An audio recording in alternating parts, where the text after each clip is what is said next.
Hello बच्चों, आज हम करने वाले हैं चैप्टर 3 दो चरों वाले रैखिक समीकरण। ठीक है, पहले नॉर्मल समझते हैं कि दो चरों वाले रैखिक समीकरण क्या होते हैं, उसके बाद आते हैं अपनी ग्राफीय विधि पर कि ग्राफीय विधि क्या है, फिर रेखाएं कौन कौन सी बनती हैं और बीजगणितीय हल। इनसे एक्स्ट्रा क्वेश्चन नहीं आता। और एक आते हैं समीकरण के एवार्थी प्रश्न। समीकरण के एवार्थी प्रश्न।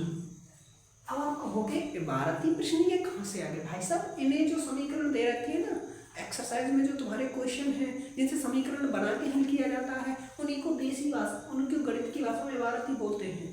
ठीक है, देसी भाषा भी इसी से हल करते हैं। पहले आप देखना, देखो दो चरों वाले रैखिक समीकरण युग्म का मतलब पहले समझो युग्म। ठीक है, आप पढ़े लिखे आदमी हो, आपको युग्म का मतलब अच्छे से पता है। युग्म का मतलब रहता है जोड़ा।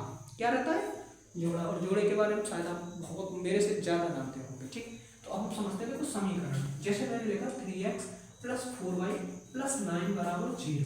ठीक है, ये एक समीकरण है। ठीक है, समीकरण कब बोला जाएगा? जब इसमें ये बराबर का चिन्ह रहेगा। अगर बराबर का चिन्ह नहीं है तो हम उसको समीकरण नहीं बोलेंगे। ठीक, बात समझ में आ गई? मतलब इक्वल का चिन्ह होना बहुत जरूरी है, तभी हम समीकरण बोलेंगे। युग्म का मतलब दो समीकरण होने चाहिए। उसने बोला ना रैखिक समीकरण युग्म। अच्छा सर, रैखिक का मतलब क्या होता है? रैखिक का मतलब भाई साहब एक्स और वाई की पावर कितनी होनी चाहिए? 1 होनी चाहिए। 2 होगी तो ये रैखिक नहीं रहेंगे, पर ये द्विघात हो जाएंगे, वो आगे का मसला है। अभी तो इस तरह से देखो। ठीक है, अच्छा मैंने दूसरा समीकरण लिख दिया। कितने समीकरण हो गए? 2। जोड़ा बन गया इनका, और जोड़े को बोलते हैं युग्म। ठीक है, और दोनों में बराबर का चिन्ह है, दोनों समीकरण है, तो दोनों समीकरण होगा उनकी पावर 1 है, तो ये हो जाएंगे दो चरों वाले रैखिक समीकरण युग्म। चर कौन कौन से रहते हैं? ABCD XYZ रहता है। संख्या को छोड़ के जितना भी कुछ मिलते हैं वो सब चर में आ जाता है। देखो यहाँ x और y, यहाँ x और y कितने हैं? ये 2 है ना। अगर XYZ रहता तो 3 चर हो जाते। यहाँ कितने चर हैं? 2। तो हो गया ना दो चरों वाला रैखिक समीकरण। ठीक है, अब ग्राफीय विधि पे आते हैं। ग्राफीय विधि का हल कैसे करते हैं? ग्राफीय हल का सीधा सीधा मतलब है इनसे ग्राफ खींचना सीखेंगे। ठीक है, पहले बिल्कुल सिंपल सीखेंगे, फिर थोड़ा हल, फिर थोड़ा हल। देखिएगा, जैसे मैंने एक वैल्यू रखी 9x + 4y = 18। ठीक है, इसको हमें ग्राफीय विधि से हल करना है। यहाँ से पहले एक हल करना सीखेंगे, जब दो सीखेंगे। ठीक है, ध्यान रखना एक समीकरण की एक लाइन बनती है। एक समीकरण की रैखिक समीकरण का मतलब है रेखा, तभी तो बोला ना रैखिक। वैसे तो पावर 1 रहती है, बट रैखिक का मतलब है एक समीकरण से एक लाइन बनेगी हमारी। और लाइन बनाते कैसे वो भी सीखने वाले। देखिएगा 9x + 4y = 18 है। ठीक, इसको हमें हल करना है। ठीक है, कैसे हल करेंगे? तो सबसे पहले हम एक डब्बा बनाएंगे। ठीक है, रख लिया, ऐसे करेंगे।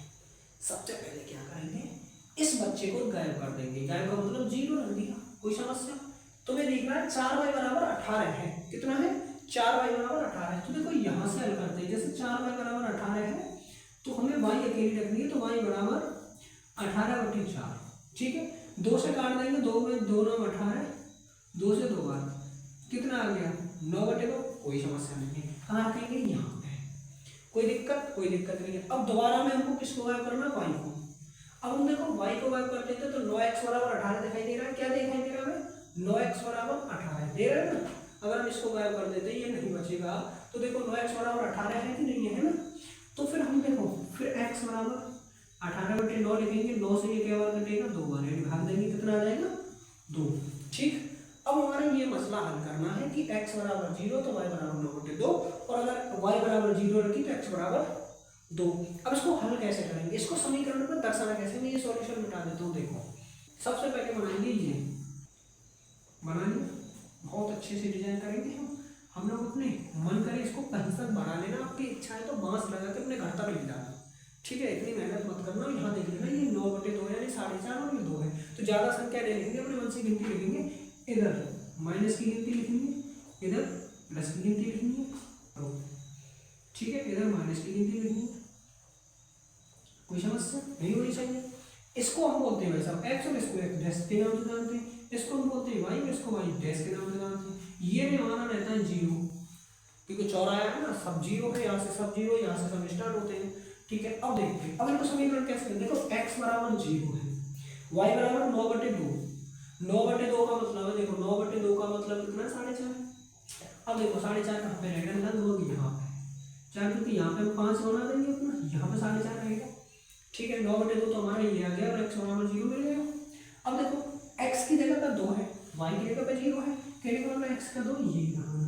इनको पैमाने से लेकर और ऐसे करके मिला देंगे।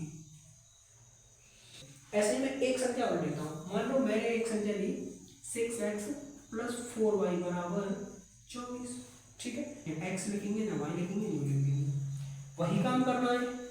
इसको गायब कर देना, मतलब 0 रख देनी है। देखो 4y = 24 है, कहने का मतलब 4y = 24, तो 4 का इसमें डिवाइड देंगे, क्या बार जाएगा 6 बार, तो इसकी जगह पे 6 रख देंगे। दोबारा क्या करना है, दोबारा हमको ये गायब करना है, मतलब y गायब करनी है। जब y गायब करेंगे तो तुम्हें दिखाई दे रहा है 6y = 24, तो 6 दिए 24 के बार कटेगा 4 बार, यह कितना आ जाएगा 4। कोई समस्या? कोई समस्या नहीं है। ठीक, 6 और 4 यानी x की जगह पे तो हमें 4 लेना, y में क्या लेना है 6, क्योंकि 0 में तो कोई वैल्यू नहीं है, तो x पे 4 रखना है, x पे 4 ये देना, y पे 6 का। अरे यार लाइन छोटी पड़ गई, कोई दिक्कत नहीं है, हमारे हाथ का काम है, हाथ की दस्तकारी हो तो बना लो।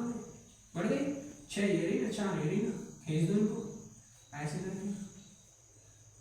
ठीक है, मैंने आपके सामने दो समीकरण लिए, 1 और 2।